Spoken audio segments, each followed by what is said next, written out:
What is the difference between the men of God then and what do we have to do? Okay, the men of God then were focused on Jesus. The men of God today are focused on themselves. That's a fact. Now, today what you hear is the message has become so diluted that Jesus is not even mentioned anymore by the preachers of today. I love the Lord deeply. I love him so much, I don't even know if I can describe it. And I do not want to disappoint him again, because I have.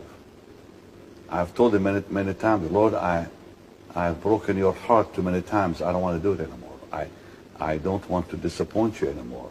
That life without Jesus as the focus, there's no reason to live it. What is your definition of biblical success as defined by God and heaven compared to man's definition of success? Because it looks like numbers and the money and the material gains and everything is what is driving ministry today. I changed my opinion on prosperity.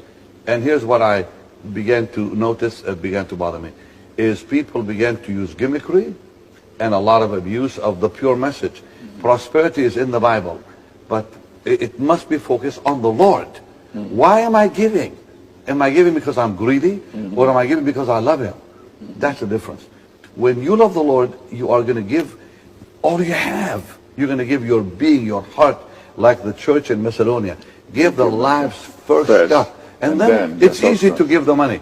But what we began hearing, and what I began hearing, is it became like for sale. Everything is for sale. And what began to bother me, Pastor, I'll tell you honestly, I began to be placed in positions I didn't like it, where someone wanted me to anoint not handkerchiefs, prayer shawls, and they were selling them for $1,000. I did not want to be a part of this, because I felt it was gimmickry to anoint a shawl that they were telling you was from Israel, which was a lie. It came from China for a lot less money.